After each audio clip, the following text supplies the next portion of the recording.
Good day everyone, I am Jennifer Kia Rivera and my topic is all about the development of classroom assessment, which is the chapter 6, lesson 10. Before to start the discussion, we will have our objectives. At the end of this lesson, students should be able to familiarize suggestions for writing multiple choice tests, evaluate and improve the sample multiple choice item. So this lesson, it deals with the topic about the multiple choice.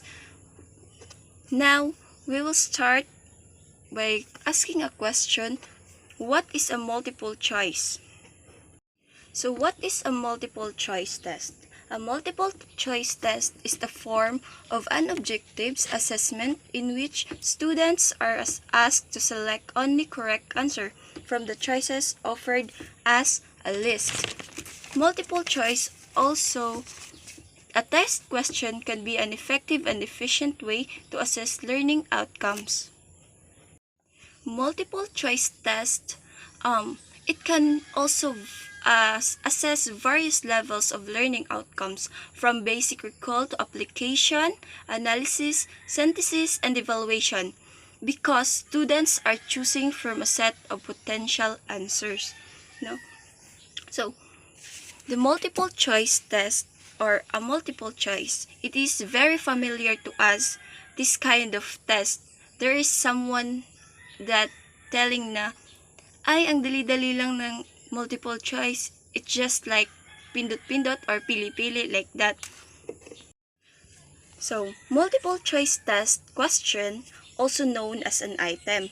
It can be effective and efficient way to assess learning outcomes, right? So, multiple choice tests have several advantages. Example, the validity, reliability, and the objectivity.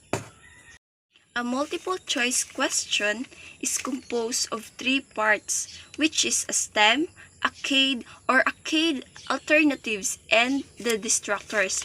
STEM, or we will also known as, it identifies the question or problems, and the K or a CADE alternatives, that is the best answer to the question or the correct answer.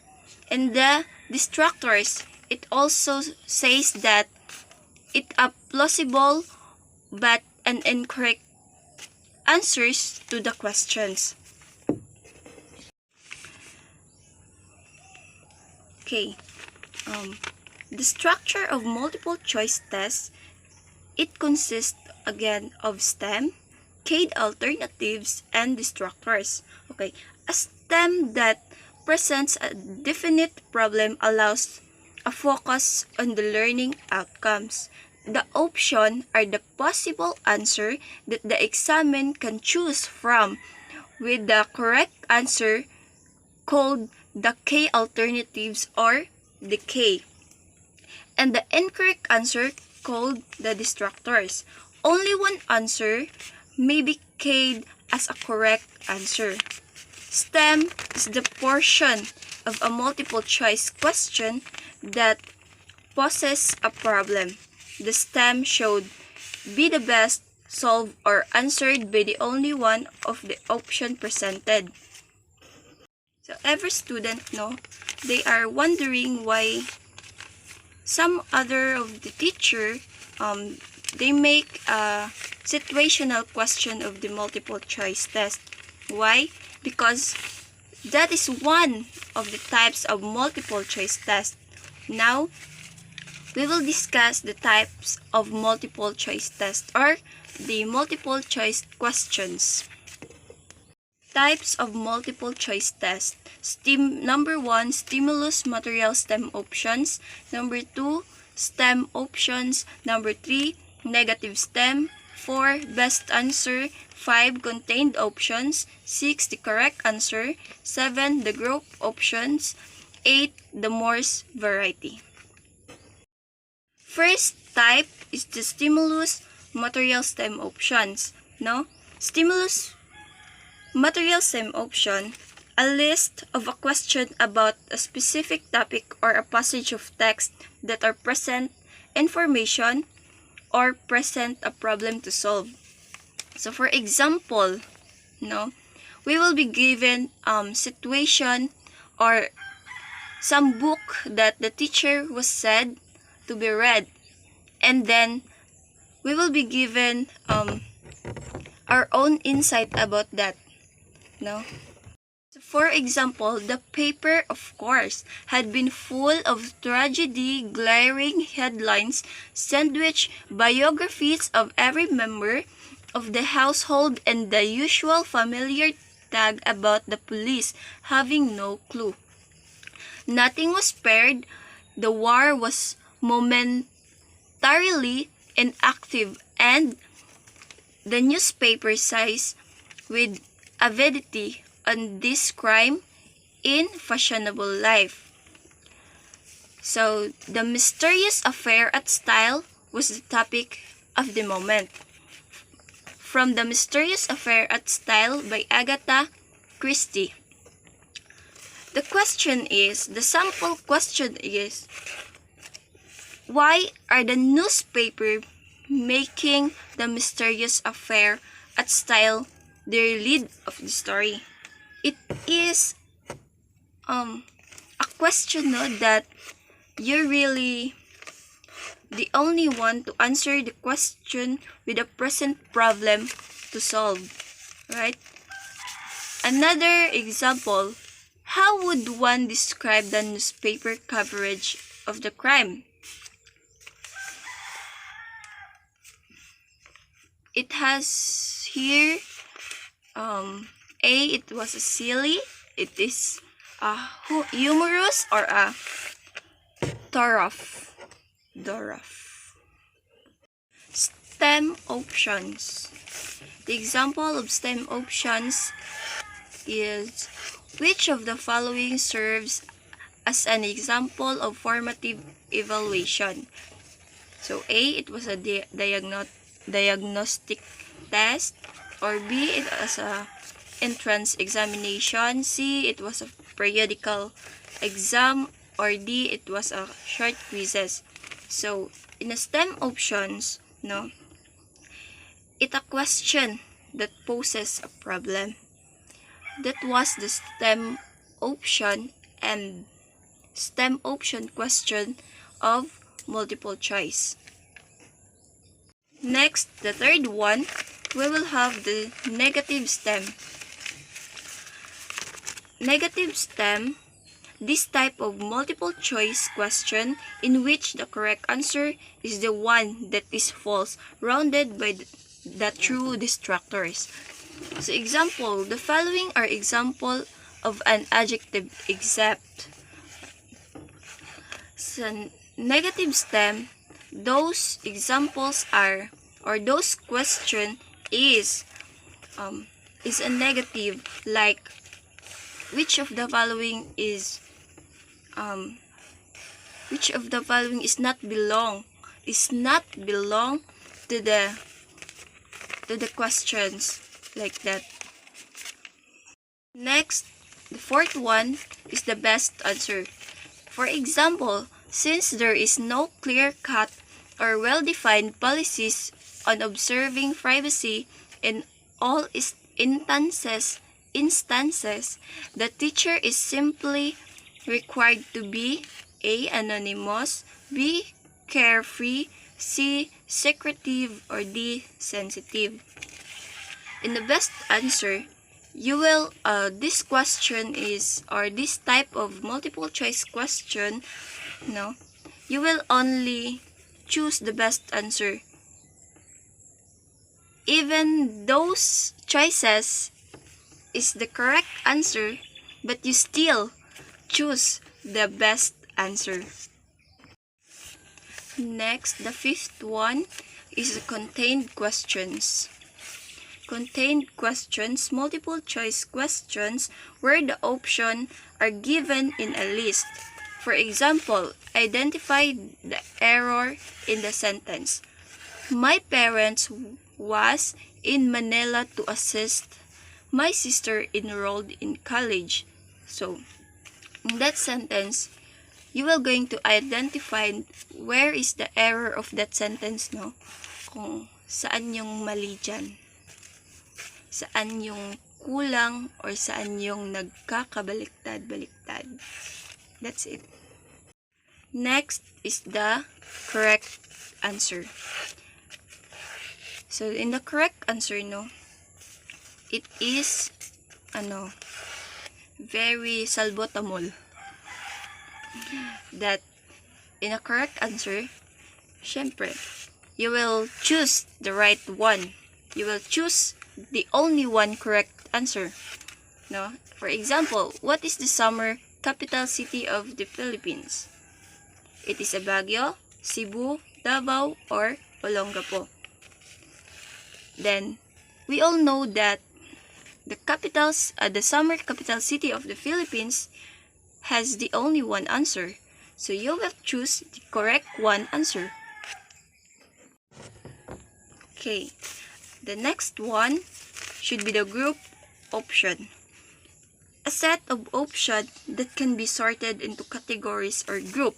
For example, given the statement, write A if the item is a clause. Write B if the item is a simple sentence. Write C if the given statement is a phrase. Write D if the statement is a complex sentence. Write E if the given item is a compound sentence. So it is also a salbutamol, no? That this type is a group option. You need to choose. If that group is belong to the situation, to this.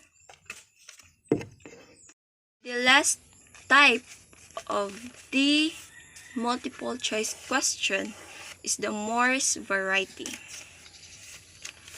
In the Morse variety, you will be given situation that,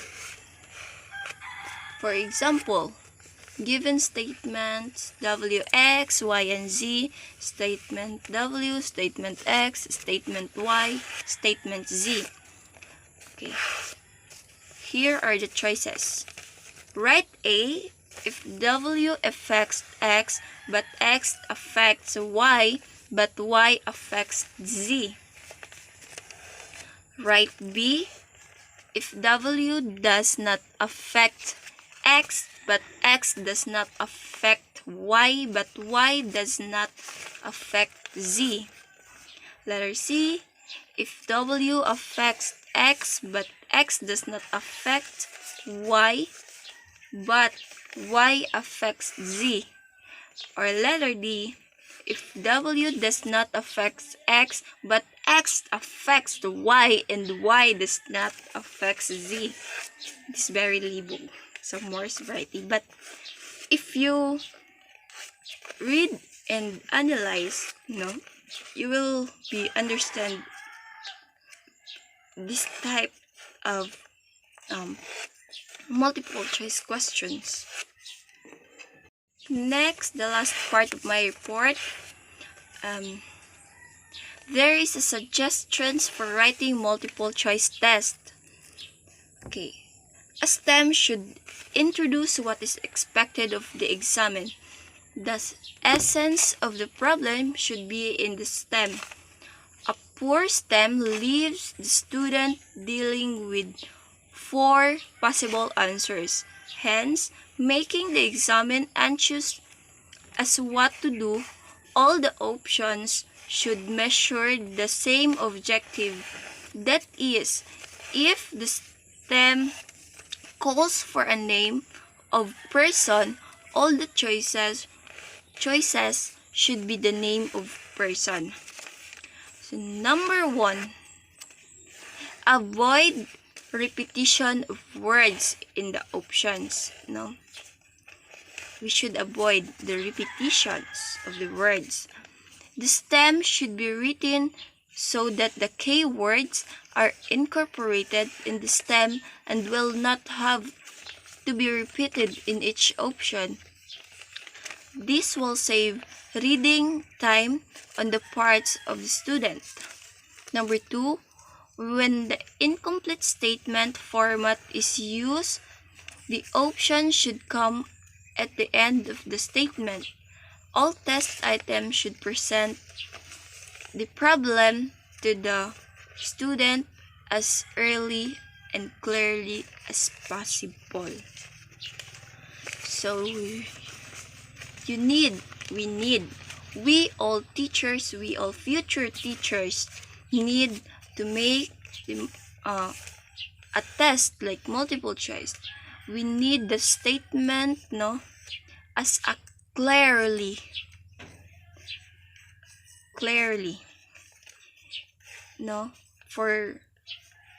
for the student to make them understand easily. Number 3, we need to avoid specific determiners. Multiple choice test items should not contain clues on what the correct answer is. One clue is option length. The longest option is usually the right one. If, in the situation, in the answer sheet, if you don't know the answer of that question, we admit ourselves as a student that if we didn't know the answer, we easily choose that ay maunang answer because taas, like that. Number 4, use vocabulary suits to the maturity of the student. Number 5, STEM and option should be stated positively whenever possible. If the word not is used in the STEM, it should be underlined, italicized, capitalized to ascertain that is not overlooked. So, no, they are using not, except. So, those are types of negative STEM, right? So, number 6, the option should be plausible and homogeneous. It is useless to use distractors that no examiners will choose. So that number 6, To number 7, items should have a defensible correct or best options to avoid this pitfall. The teacher should examine each option to make sure it is either the most defensible or clearly the wrong one. It is important to justify the reason for incorrect option, that is to be able to defend the correct ones. Is right, that the teacher should be the one to examine each opinion to make sure it is either a defensible or a clearly wrong one. Number 8, we should avoid items that measure opinions because all opinions are equally defensible. Number 9, it is vary the placement of the correct option. Number 10, we should avoid overlapping options. A multiple choice test should only have one correct option. Number 11, use none of the above as an option only if there is an absolute right one. The students, favorite nila yung none of the above, all of the above. Pag nakikita nila yun sa questions or sa test questions, they already choose that one. without knowing, without reading, without analyzing the true or the questions. So number 12, avoid asking students for trivial information like a middle initials, specific dates or years, spelling, among others from the options. Number 13, whenever possible, arrange option is a logical order of magnitude, temporal sequence, and so on. Number 14, the stem should be clear and grammatically correct and should contain elements common in option multiple choice test, obey the standards English rules of punctuation and grammar. Syempre, English, syempre, especially to the future English teacher, they should be watchful about the rules of the English, which has the right punctuation and grammar. The last one, 15. Use 4 or 5 options. Yes, we always use 4 or 5 options like A to D, A to E, like that. So that would be all now. I hope you understand my report and thank you for listening. God bless.